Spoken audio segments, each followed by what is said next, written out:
When you think of Ireland, what do you think about? Do you think about the scenic sea cliffs, perhaps the Irish pubs, or the St. Patrick's Day parade? However, now something has been brewing in Ireland, and that is the dangers of mass immigration at unprecedented rates. In 2023, you may have seen the riots that broke out after a naturalized Irish citizen from Algeria stabbed 3 children at a primary school, and chaos broke out in Ireland.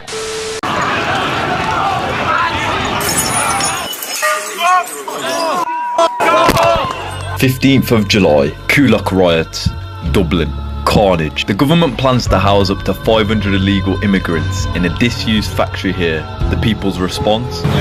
Should be ashamed yourselves. Gas fucking park. Someone like me, I have a love and a loyalty to this country. I wanted to join the Guard. I had that motivation in me. I wanted to join the army. I had that motivation in me to protect and serve. No! The batterings will continue until the plantation is complete. We've already done it once before. The British Empire, 800 years we stood up against them in defiance. Forced plantation, genocided from our own villages, scattered to the 4 corners of the earth.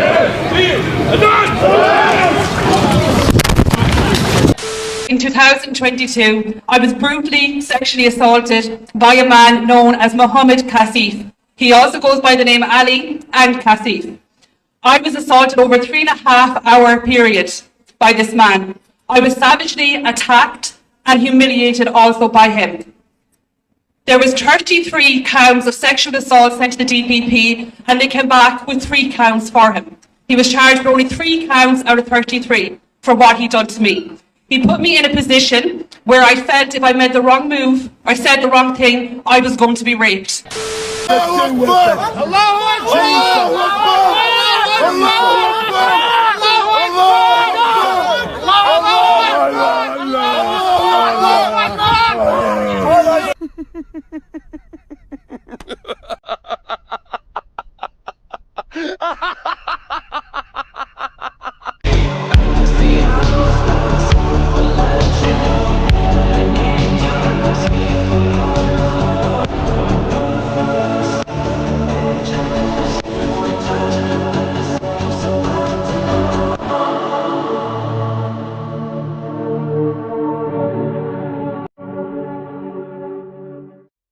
How are you being received here in Ireland? Very nice. Very nice. Very nice for me because I come in from Jordan and from Syria before. I come, there everything not good. What makes so many migrants want to come here to Ireland? How I come to Ireland? Yeah. From UN. And how come you wanted to come to Ireland? I ask, okay, when call me somebody from UN, he tell me, can you go to Sweden, to Germany, to 5 countries maybe. But I know my friends here in Ireland, very good everything in Ireland. I'm Muslim, here no problem.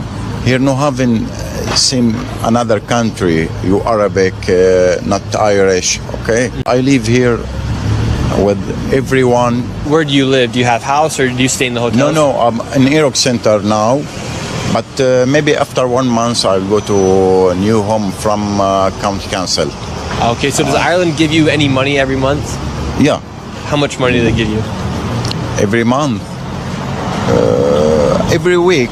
I'm married, I have 3 daughters, my children. I take same €500 in 1 week. Every week the Ireland government gives you $500? Yeah. And you, where are you from? Sorry, I don't speak English. He coming with me. How many people came with you to Ireland? For me, 100%. Came with you to Ireland? With me coming, 9. 9. For someone that doesn't speak English, to get on the right, he's understanding very, very well what his friend is saying. He understands him perfectly. In fact, he's giving him numbers and he's correcting him. So how's he doing that if he doesn't speak English? 9. 9 people came with you here to Ireland? 9 families, but after me coming also maybe 30 families from Jordan. Yeah. and Lebanese. Oh, 30 more families. How did you get here to Ireland? Did you come through Belfast from Northern Ireland? No. I come direct from Jordan to here. How long do you plan to stay in Ireland? I want forever. Forever. I'm Irish now. So what do you think? Is he Irish? Is that how easy it is to become Irish these days? I thought it had something to do with what's in your blood, your genetics, your DNA. You can be part of the Irish community, but that doesn't mean you become an Irish person, because that's something that's inside. Yeah. If you look at the whole situation in the whole of Europe, since the days that Merkel said "we are schaffen das," where she invited 1 million male refugees into Germany, from that day on, something happened. Something happened in Europe. We, from that day on, we are flooded, really flooded with these people. There are many Muslim countries, rich Muslim countries, where these people can go, but they don't want them. Why? Why do they have to come to Europe? One. And secondly, this guy said he comes straight from Syria as a refugee. Well, that is against the European law, because the European refugee law says that you have to ask for asylum in the first country you enter. So if you come on a boat, or if you come on a plane, where that plane lands or that boat stops, that's the place where you have to ask for asylum. And then another thing, this man is right. You cannot blame the refugee or the so-called refugee, because he's not a refugee. I've seen real refugees. People are really hungry, frightened, and terrorized. This man is an economic refugee. But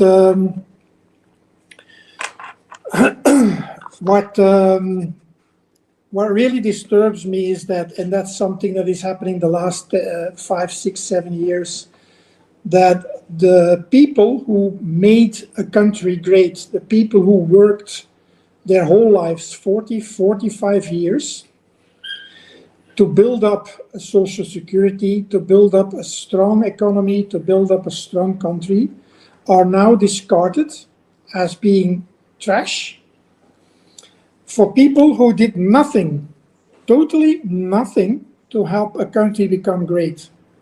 They are, it's sad I have to say it, but they are like a parasite, you know?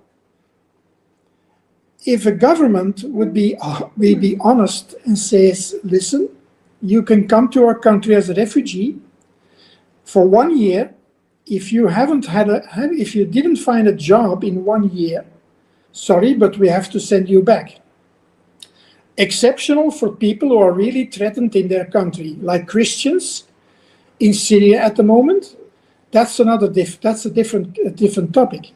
But these people are not threatened. They are not afraid of their government. So, but why do they come? It's just because it's easy money, it's easy living. They get everything, and that is where the government is evil in my eyes.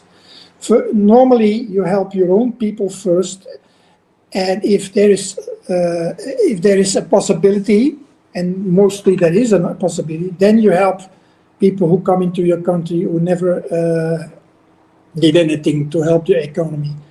But and now we come to the real topic. The man says, let's attack the persons who are responsible. People who still believe that their governments are in power, they got it all wrong. I used to believe that. I used to vote, and I used to think, yeah, this is going to change. Nothing's going to change, because the people in power are so big in organizations like the VN, the United Nations, the WHO, the Klaus Schwabs, the mega millionaires. They are the ones who decide which, what, and where. But they stay in cover. They stay behind the curtain, you know, because they have their puppets, the governments, that can, take the blame, take the punishments if there are any. The only thing that really can change is if the whole population, I'm not talking about 100%, but 80% of the population says, no, it ends here, it stops. We are now going to kick off all the people that are in bed with these big organizations, and we are starting over new. A new sort of democracy, a new sort of government, that if you promise things to people, if you say in your propaganda, yeah, if I'm in power, I'm going to close the borders, and if you promise these things and you don't do that, you don't do what you promised, they can just kick you off the government and say, we choose somebody else. That is the way, the natural way of things. If you tell people you can do some things and then afterwards it seems you can't do them, well, then you're not worth the position you're getting.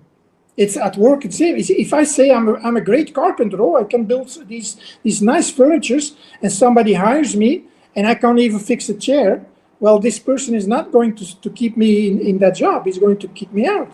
And that is something we have to think about in the next few years, or we will all be in big trouble.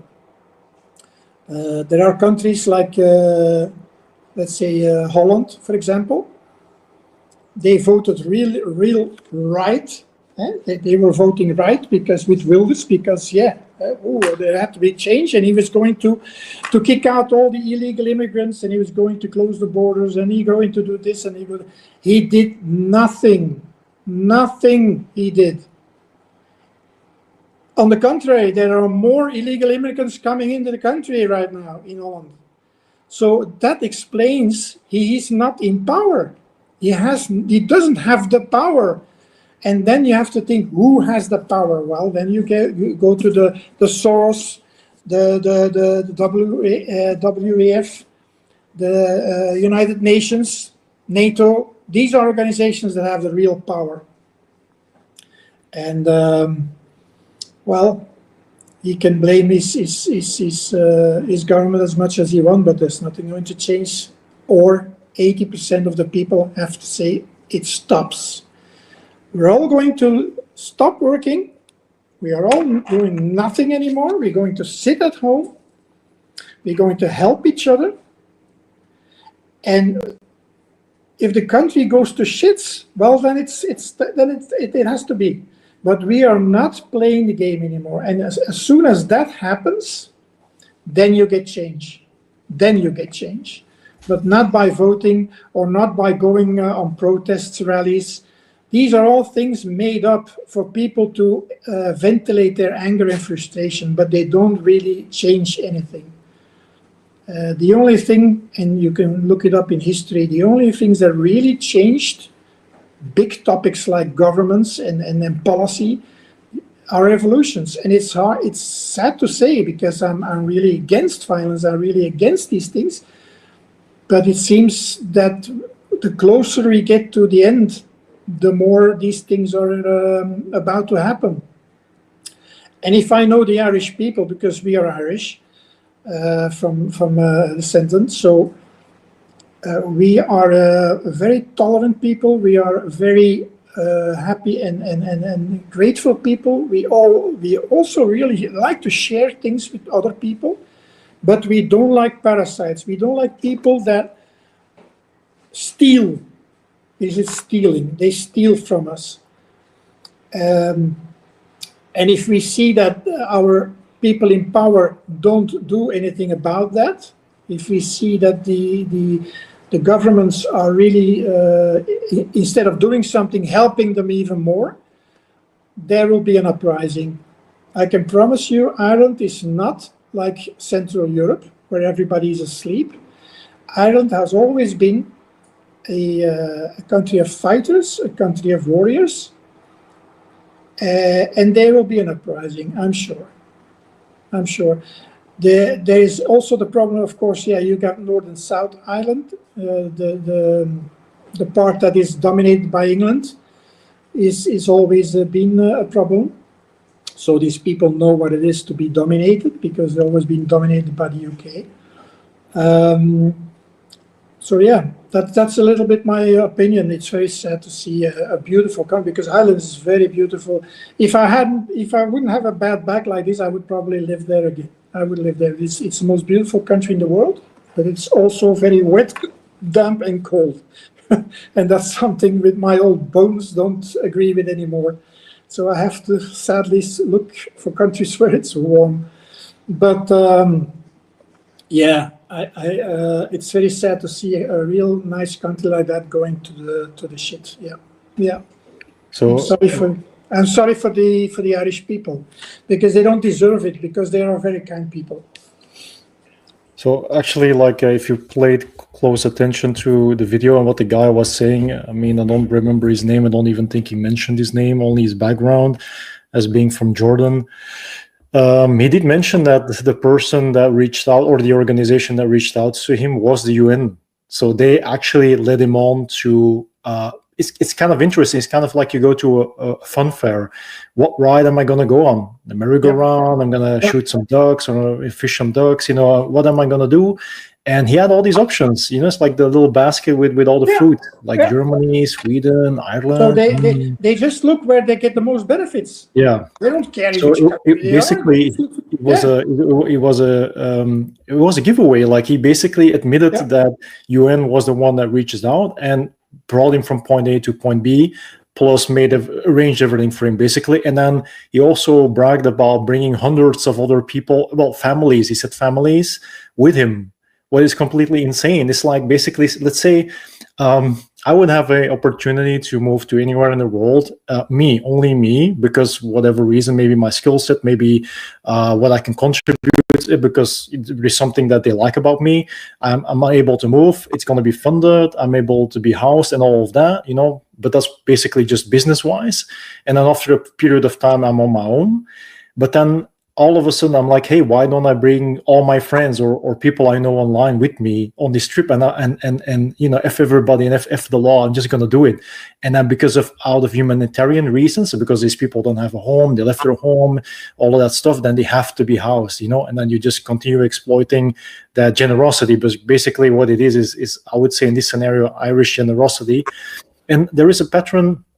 There's something I've been hearing multiple of times of people, or at least channels covering this topic. It's all because when Ireland started to be part of the whole globalization and wanting to be put on the map more on a business scale, that it wasn't just little poor Ireland anymore, like decades or centuries ago. And that opened the door for the mass immigration. It's kind of like a double-edged sword. Like in a way, yeah, then they're on the map and then they become big. But then the other way, they have to let in all these people that might not really contribute to Ireland as a whole. The thing is, son, the thing is that the homelessness in Ireland amongst the Irish people has skyrocketed. It has skyrocketed in the last 2 years. There are so many people, thousands a year, I think 7,000 people a year that become homeless in Ireland, because they cannot afford living there anymore. And if you then look at these people, they didn't contribute anything, and within a month they get a house, they get 2,500 euros a month for doing nothing, really nothing. It really is a dagger in your heart as an Irish person. It really is. Our forefathers will turn in their graves if they knew this was happening to their country, to every country, by the way. But I think the thing that people also seem to forget, especially these so-called refugees, that the money comes from the Irish people. So they actually should have the final say, and they don't in this scenario, because they're not in control of that money. And then secondly, the audacity of that guy with a smirk to laugh, to say like, I'm Irish now. It's an insult. Of course it is, like a slap in the face. It's like he just insulted him. He just insulted them. Like, look, I'm Irish now. You cannot do anything against me anymore. Well, wake up, people. These people don't care where they live. They only go where the money is. They only go where the easy hangmat living is. That's all they care about. The real people who work, the real people who are fighting for their country, they stay in their country. You know, why are all these young men leaving these Arab worlds? Why? They can start to build their own country, make their own country better. Learn a skill here, go back and apply that skill in your own country. No, why don't they? Because it's easy living here. But the problem is, there is going to be a time where all the resources are gone. When everything is gone, everything is like locusts. They eat everything. And then they will leave and leave us, the European people, in devastated lands. That's not the way you treat another human being. I am for refugees. I am for helping people who are really in trouble. I'm the first one to give half my sandwich to a guy who's hungry, certainly. But I will not give the whole sandwich because I have to live as well. You know, you can share and you can help people, but you don't give everything. You don't give everything. That is unlogical. That is against every nature sense in your body. Because if you don't support yourself, then the next guy in trouble will stay in trouble because you would not be able to help him anymore because you're in trouble yourself. And that's what's happening now. We are very rich, still are, but that's not going to last very long. Besides, it's like I said, there has to be a big change especially in the European continent, because the governments here are not in power. There are some other powers that rule this continent, and they are not being honest with us. They have a different agenda. It's an evil agenda. They want to depopulate, and they want to repopulate this area of the world with another type of person, another type of people. And these are not the white Christian people. They want to change the whole population, and that's what they're doing. We all know the plans of the United Nations. We all know the plans of the WEF and the WHO. We all know their plans, and it's in depopulation, and it's changing of demographic societies, and we are not part of it. The white man, the hardworking white man, but also the not always complying white man is not in their agenda. Yeah, and then also like one of these things that nobody talks about in those type of scenarios is, you know, if it's just the normal average population, you know, going through their daily routine, and they do something wrong, or they're not doing what they're allowed to do accordingly to the new, you know, laws and whatever, it's always, oh, you know, it's climate change, you got to think about that, your carbon print, you know, watch out, and it's your responsibility, etc. But at the same time, if you hear that guy, he just gets literally dropped from point A to point B using the most, you know, the most wasteful type of transportation, being the airplanes. So in that sense of, if you want to believe in that theory, and it's just crazy, because then when they're doing it, when those organizations are doing it, it's never climate change. But when normal people are going on a holiday or a trip or whatever, it's always climate change. Yeah. And then they should watch out, because there might be, you know, some repercussions that comes with it afterwards, or they have to feel guilty. They're going to be guilt tripped into using, for example, a car or an airplane or a boat, and they rather have you to stay home. It's the same with the war in Ukraine. Do you know what that does to climate change? What that does to the earth? The war that's going on there with uranium bullets and whatever, is going to kill the nature forever there. But that's not there. Then it's not climate change. Then it's not your carbon print. A tank that startups uses 100 liters of pure diesel to start up, only to start up. But yeah, that's something we cannot talk about.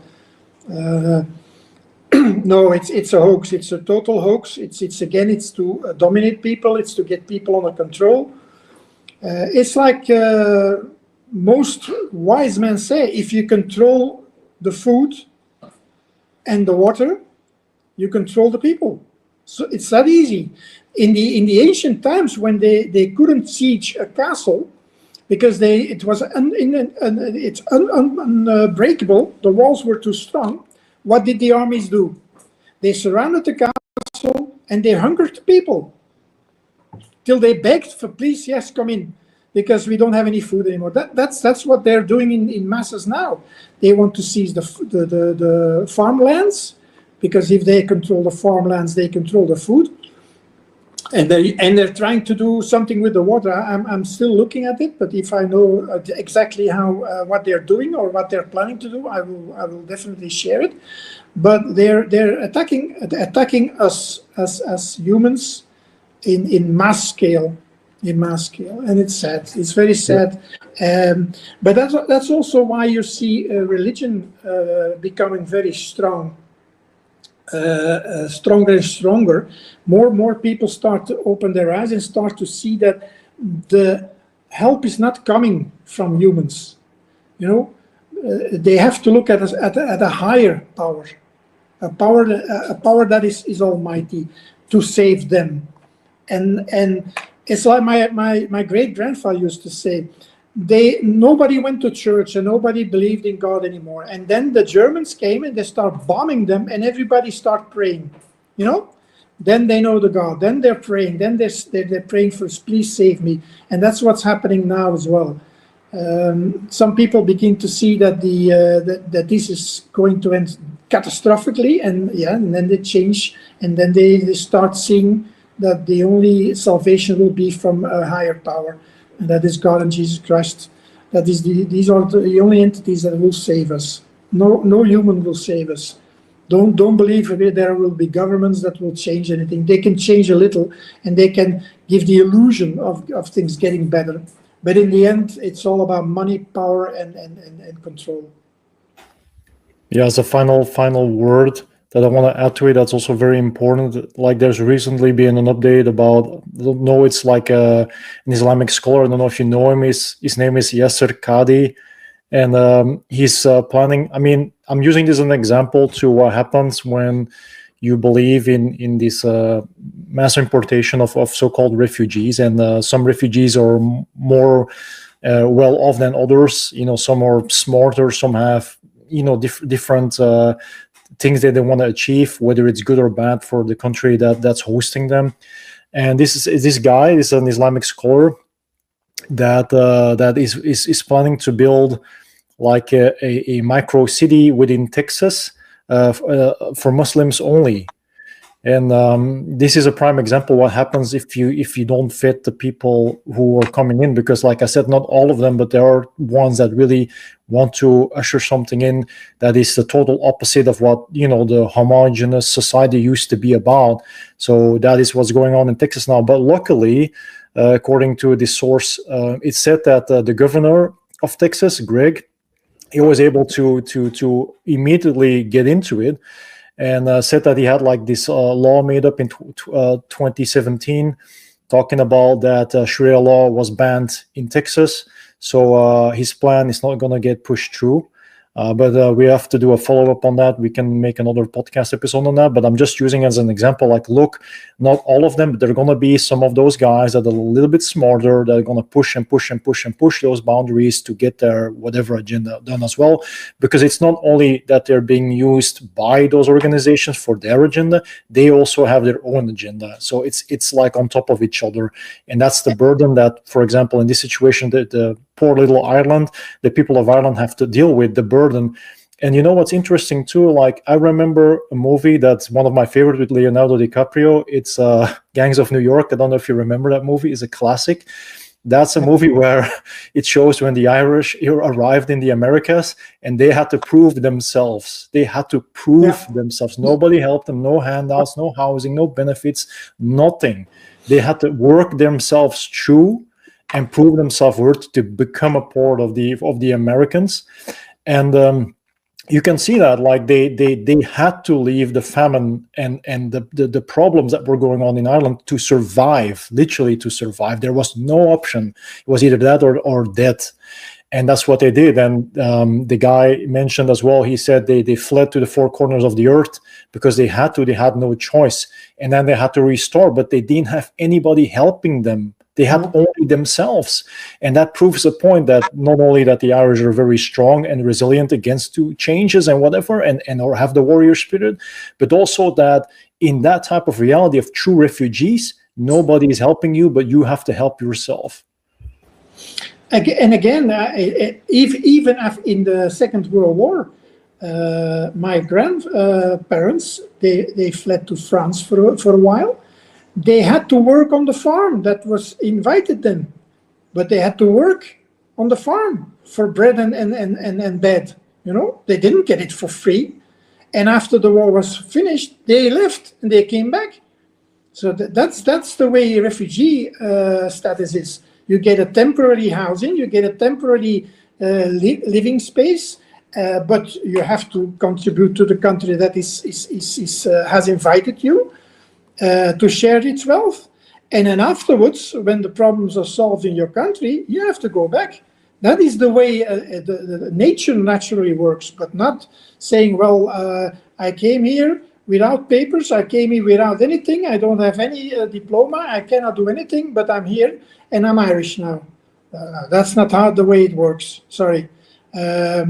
I know some countries don't think as passports or identities are important anymore, but that is BS. I mean, sorry, you have to be proud of your heritage, and you can be proud of your passport. And if a government starts giving away passports like candy, it's a disgrace. It's a disgrace. And then you get an influx of people who are nothing, you know, or real parasites who do nothing, just hang around, make a lot of trouble for the indigenous people, and then are sponsored. Same as with all the big mosques. Something people may not know: the real big mosques in Europe, they're all paid by Saudi Arabia. They are paid for. They because they want to imply the Islam in Europe. They're conquering. That is their religion, you know. But again, that is, I don't know why, but it's probably something that to do with the agenda. They need Islam to conquer, to start a domination of people. I think, I don't know. Maybe something we can look at. But that's the one world religion that has been mentioned, because that's something, if you just think about it, for example, if you look at Islam from a religious perspective and what they have to do on a daily basis, year in, year out, it's very controlled. You know, what time of the day you have to pray, what time of the year you have to fast, for how long you have to fast, how many wives you're allowed to have, preference for boys instead of girls, sex segregation. Like, there are a lot of things that determine your everyday life, that control and define your everyday life. So mix that in with AI, and then you get a totalitarian prison. You have a prison that you cannot escape out of anymore. And to me, that's why they're using Islam, because it's what it is. It is in a state of submission. And what you can do with people that submit, you have total control over them, because they're so distracted with doing all these things that totally have no meaning and purpose. Then you can control every part of their life. And once it's all AI ruled, there is no way out, and you lose your freedom to make that decision. And that's why they're so in love with Islam, because they know it's going to help them achieve that eventual goal. And I've studied it, I've went through it, and it's very clear. That's why they love those people that come over because that's also one thing I will want to mention. They're victims too at the end of the day. They're so into it because of being born in that state of mind and being indoctrinated and being exposed to it, that they don't know anything else. Their identity is tied to that type of behavior, so that makes them the perfect candidates to push the agenda, because that's what they want. They want those people to do that, and then they can take over and control everything at the end of the day. And then we end up in a middle-aged versions of older Europe, but then with AI, with tech. Yeah. And it's also the only religion. If you want to get out of it, you get a death sentence. So that's perfect for AI. That's perfect for the one world religion. You have to submit to it. You have to do it. You have to do all these things every day. They can tell you what to eat, when to eat, how to eat, what to worship. And if you don't comply, you get a death sentence. That's how it's going to be, and that's why it will be very hard for Christians. But I know we have the real God. We have Jesus on our backs, and He will protect us. And even if you have to die in this world, the promise of getting eternal life afterwards. The promise you will be born in a new world, a better world, where all these evils will not rule anymore, is worth it. I mean, it's for me, maybe as an older person, it's easier as a young person, because I remember when I was young, you're full of life and you want to live your life and you want to explore things, and so I can imagine it's very hard for young people. But it is what it is. It is what it is. Did you know that in Ireland this year there were more than 100,000 refugees being poured in 1 year? That's the most refugees in the whole history of Ireland. So if that isn't an agenda, if there isn't an agenda there, then you're blind. You're blind. Ireland was one of the last few countries that was really free of immigrants. Do you know that? Well, they had immigrants, but a few. And if that is something that is proven as well. If you get a few immigrants, if you get, let's say, 10 immigrants, and they come in a community of 3,000 Irish people, within 10 years, this small community will become Irish, real Irish. They will adapt. But if you get 1,000 immigrants in a community of 3,000, they will not adapt.